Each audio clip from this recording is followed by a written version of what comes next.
अब अपनी फैक्ट्री में वापस चले, बहुत काम पड़ा है। और आप सबका बहुत बहुत धन्यवाद। ऐसी मुश्किल के समय में ही परिवार की अहमियत समझ में आवे है। ये हुई ना बात।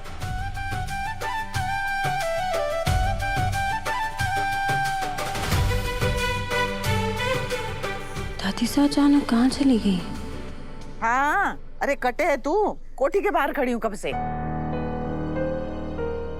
हुकुम माता जी। हाँ, खुश रहो। हारे को पता लगाना है कि मारी वसूड़ी के कारखाने वाली जगह पे कार्रवाई किसके कहने पर हुई, और वो भी ठीक मुहूर्त से पहले। उस जगह पे और भी कारखाने हैं, गोदाम है, फिर मारी वसूड़ी के कारखाने पे ही बुलडोजर क्यों चढ़ाए हुए हो?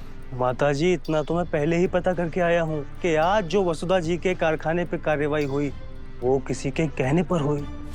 किसके कहने पर? कौन है जो हमारी वसूड़ी ने जानबूझ के दुख देना चाहे? माता जी, नाम तो नहीं पता, लेकिन इतना जरूर पता है कि वो कोई बहुत पावरफुल औरत है। इतनी पावरफुल कि पूरे उदयपुर में उसके खिलाफ कोई आवाज उठाने की हिम्मत भी ना करेगा। सरकारी अफसरों ने नोटिस और बुलडोजर उन्हीं के कहने पर भेजा था। कुछ भी कर और मारे को उस औरत तक पहुंचा, और या फिर उसको नंबर निकाल के दे मारे।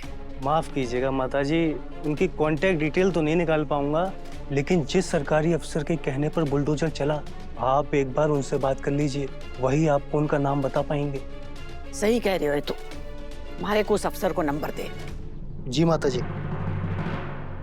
पूरे उदयपुर में चंद्रिका ही ऐसी औरत है जिसकी पहुंच व्यापार से लेकर सरकार तक है।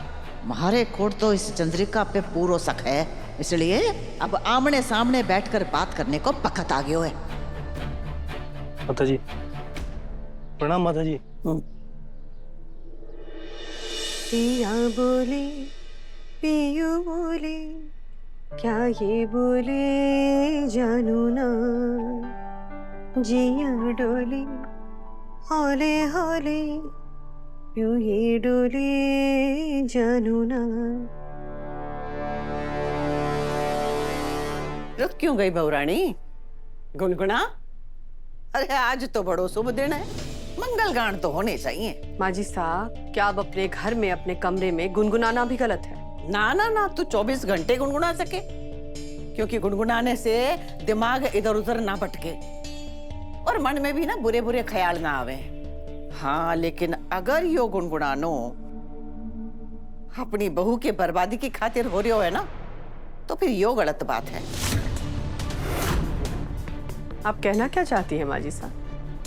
कहीं आपका इशारा आज जो हुआ उसकी ओर तो नहीं है?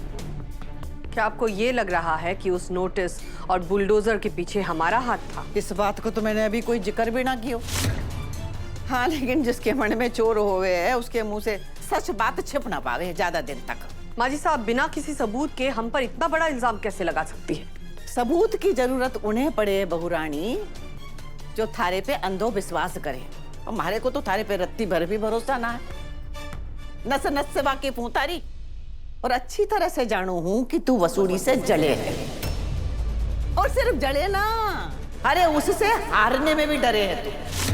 क्योंकि समाज में, व्यापार में, घर में अगर एक गांव की छोरी थारे कद के बराबर खड़ी हो गई ना, तो लोग तो थारे से सवाल करेंगे कि अरे वसूड़ी में ऐसी क्या कमी रह गई थी जो तू उसे अपनी बहू के रूप में ना स्वीकार कर रही। इसलिए तूने उसको कारोबार बंद करवायो। अब देख के रही है, अरे हमारे को तो पक्को यकीन है कि आज जो कार्यक्रम हुआ है ना, उसमें थारो योगदान है। माँ जी साहब, आप हमसे बड़ी है, इसका मतलब ये नहीं कि आप कुछ भी कहेंगी। कुछ भी ना कहूं हूं बहुरानी, बिल्कुल सच बोलूं, और इसलिए बहुरानी थारे को समझाऊं हूं कि अभी भी कुछ ना बिगड़ो। अपने परिवार के सामने, खास करके वसूड़ी के सामने अपनी गलती मान ले और माफी मांग ले, और बिल्कुल चिंता मत कर। अरे वसूड़ी तो थारे को बिना कुछ पूछे माफ कर देवेगी। माँ जी साहब, आज तक हमने कभी कोई गलत काम नहीं किया है और ना ही कभी आगे करेंगे, तो माफी मांगने का तो सवाल ही पैदा नहीं होता। इतनी अकड़ अरे एक दिन थारी कश्ती थारी इस अकड़ की वजह से डूब जावेगी। लेकिन मैं भी थारी सास हूँ और इस नाते ये हमारा फर्ज और धर्म भी है कि मैं अपनी बहू ने सही रास्ते पर लेकर आऊं, और एक दिन मैं जरूर लेकर आऊंगी। इसलिए सजा के लिए तैयार रहना बहू रानी, क्योंकि एक जंग तो तूने अपनी बहू के खिलाफ छेड़ रखी है और एक जंग यो सास अपनी बहू के खिलाफ छेड़ेगी।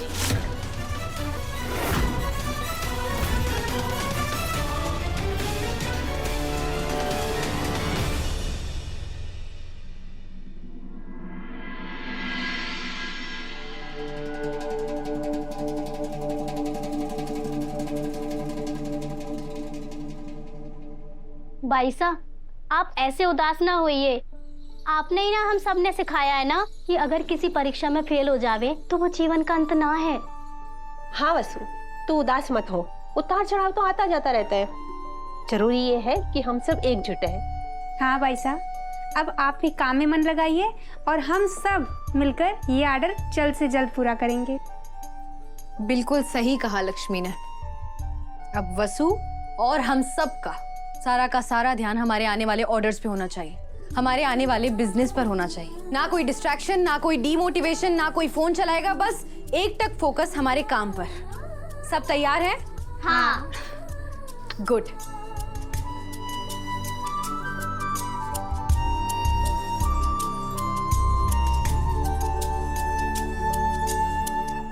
वसु भले ही दिखाए नहीं, लेकिन उसका दिल टूटा है।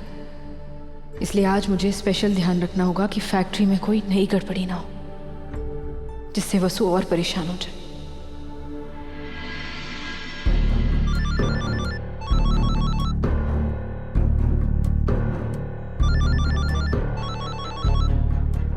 दिव्या मैडम अभी गिनती में व्यस्त है। मैं धीरे से फोन उठाकर बाहर ले जाऊंगी तो किसी ने पता भी ना चलेगा।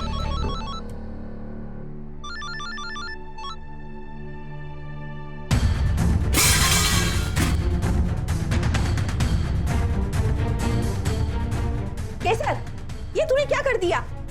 मेरी पूरी मेहनत खराब कर दी।